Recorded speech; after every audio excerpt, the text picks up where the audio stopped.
Sorry, I'm paying a ticket. I got a fine for speeding. Yeah. How much is a fine in Abu Dhabi? 195 AED. That's all right. Sorry. They said pay it immediately. I don't want to go to jail. Especially here. Okay, we're good. Dan, I think when people were expecting you to step in short notice, on 4 hours notice, your next fight would be something of a reward, and now people are looking at you getting this vicious contender as if you're somehow not being rewarded, but I imagine this is exactly what you want, right? The toughest fights to propel you up the rankings. Yeah, I mean, I understand the perspective, but, I see this as a reward. I get to fight a guy above me in the rankings. Yes, he's undefeated. He's been tested against some, worthy contenders, but I don't know. It comes down to self-belief. I have belief in myself and in my team and the game plan that I believe we have the game plan to beat them. And, that's the beauty of the sport. Odds and all that aside, like anything can happen in MMA. So I'm going to look to go out there and be the first person to beat Lerone Murphy. And I truly believe I could do so. I think sometimes in MMA, these wild things happen that sort of cement a guy in fans' mind. Since you took that fight on a few hours' notice, have you felt a new level of respect from the fans? You're always a fan favourite, but now do you think you'll be remembered forever as the guy who could step in on any moment's notice?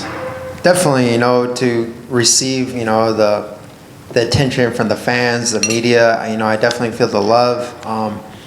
Doesn't change anything about me. It is nice, it's nice to get that recognition. All my close friends and family know that about me, but now the whole world knows that about me, that I'm just, a gamer. This is my life. I dedicate my life to the sport and just my life as a martial artist, training day in, day out. It's a stay ready mentality. And when opportunity knocks, you got to be ready. When you bumped into Volkanovski, was there a little bit of like, haha, I went in like shorter notice than you? Yeah, no, we joked about it. We talked about all the memes. That's why we took that picture. It was kind of cool, we did that little collab post. I respect Volk a lot, but yeah, we were talking about that. Just both of us having to fight each other, but none of us get any time or notice. We'll just randomly find out that we're fighting, and I don't know, it's all jokes. They just call you on Saturday morning and say, hey, you two are up today? Yeah, we're fighting. Hey, you guys are fighting. Yeah, exactly. Right. Lerone Murphy, obviously incredibly athletic, explosive, great striker. When you look at him, where do you find success compared to his skills?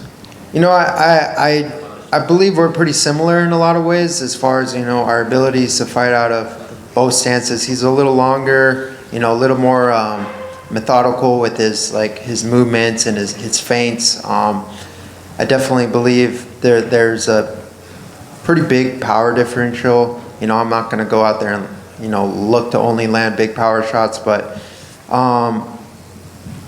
I think you'll see that difference in the fight, though, when I hit him versus when he hits me. It's going to be a great fight. I can't wait to go out there and test myself against a guy like Lerone. I have a huge, we're the same in age. A lot of people talk about him as this, young killer up-and-comer, but, we're both 33 years old. He's got six or seven fights in the UFC. This is my 18th fight in the UFC, and I fought nothing but high-level competition. So I think that'll play a fair part into the fight, just experience. I've gone 3 rounds. I've gone 5 rounds. I know not to let the moment get too big in my head. I know how to live in the moment, and I'm excited, man. It's going to be a great fight. Hey, Dan, over here. One question from me. We had Max Holloway here, not this one, the one before. And I said to him, look, when we talk about the lineage of BMF, there's not much more BMF action than taking Lopez on 4 hours notice during a massage. What do you think about the idea of Hawaiian v. Hawaiian for the BMF? And he said that would be a great fight and he's up for it. What do you have to say to that? That's crazy. That's what we do. We growing up in Hawaii, even friends, we fight each other. Growing up in school, that's just kind of how we solved our problems. I love Max. He's a great guy, but he's the blessed man forever. BMF, whatever you want to call it. I have nothing but respect for him. But if that comes on the table one day, you never know. Anything can happen. Good luck this weekend, champ. Thanks. Down to your left. Should we expect another 50K this Saturday? At least, man. At least 50K. I wanna go out there and do something great. I wanna raise the bar. Not saying they need to increase bonuses, but I think there should be a tier system to bonuses. You know, like a rear naked choke is like, okay, that's 50K. A sweet one punch knockoff, walk off KO, maybe that's 75 or 100. I don't know. I'm gonna go out there and plan to do something great, and you guys all get to find out Saturday. What is it, a flying knee? Flying knee, that's a good one. Yeah, flying knee, that's a good 125. Good luck. Thanks. Dan, you made a post this week on Instagram. You said, "Listen, man, when I'm having fun, that's when I'm at my best in the octagon." So realistically, like, what does having fun in the octagon look like for you this weekend? Dude, dude, that was weird. I heard someone whisper like right behind me.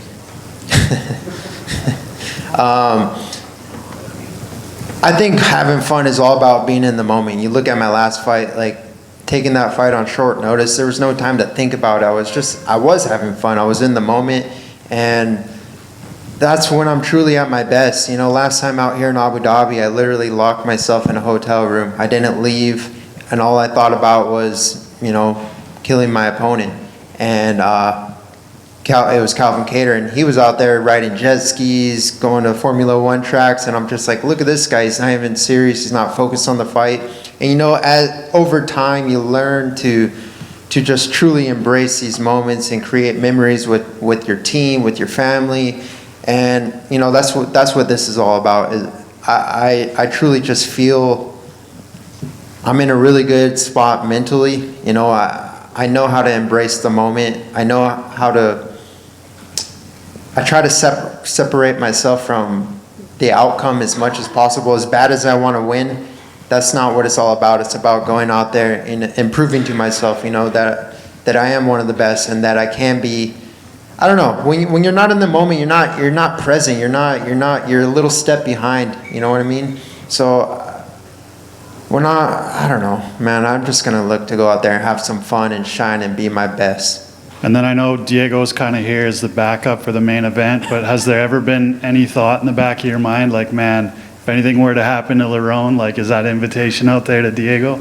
I literally thought about that. You know, even when I was flying here on the plane, like, there was some news that Murphy fell out, but Diego's the backup fighter for the title fight, but I mean, yeah, he could also be the backup fighter for this fight. But you know, I have high hopes Murphy's gonna make it. I've seen him around the hotel. He looks good. He looks healthy, and it's gonna be a war. Dan, over here, left to you.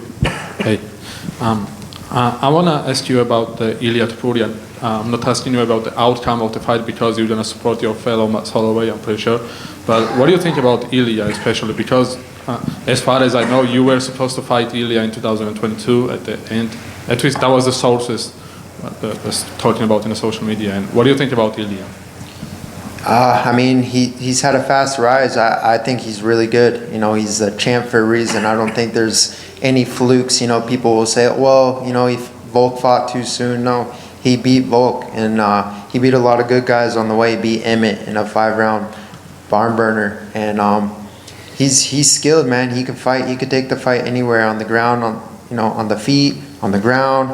He has one-punch knockout power, and he just seems to be just in tune of what he's doing. You know, I think him and I would make a great fight one day. You know, but yeah. Thank you so much. Dan, over here, how are you? After UFC 303 with Diego Lopez, Dana White said that he's ready to do anything for you.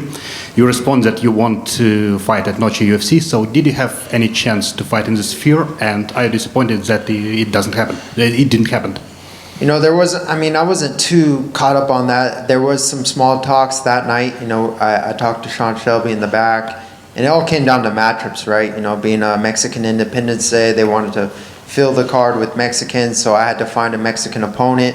I was ready to fight anyone. We asked for Yair. That was probably the biggest fight, but he wasn't ready until November, December, and then we asked for a couple other guys. I know I was scheduled to fight Chepe when my other opponent got hurt, and that just didn't work out. But it is what it is. We got Lerone Murphy, Abu Dhabi, huge card, UFC 308. It's stacked from top to bottom, and I'm on the main card, so no complaints. Dan, right here. I know your drive to fight is pretty much unmatched and you don't really need any extra motivation, but to see what Francis Ngannou did last weekend, your teammate, was that like an emotional or physical lift in any way for you? Definitely, man. That was huge. That was a huge win, not only for him, but for me, my whole entire team, for Eric, and just, you know, coming here, bringing great energy. We're all super excited. We're happy for him. We're happy for the team. And if anything, that just, it helps. It adds fuel to the fire. And, you know, now it's my turn to go out there and I have a chance to do something great. So here we are. And I'm sure you've heard this one before, but Lerone Murphy says he's going to be the first person to finish you. Is that just like old hat at this point when these guys say this? Yeah, I mean, a lot of guys had their chance to be the one. I went in there with the heaviest hitters, you know. I've faced the best of the best. Everyone can be beaten. Everyone has a chance. I can be beaten, obviously. I could be finished. I get, you know, I lose rounds in the gym. I've been submitted. It is what it is. But when it's time to, you know, when that cage door closes, you know, it's a different story. I'm not easy to finish. So. Thank you guys. Thanks.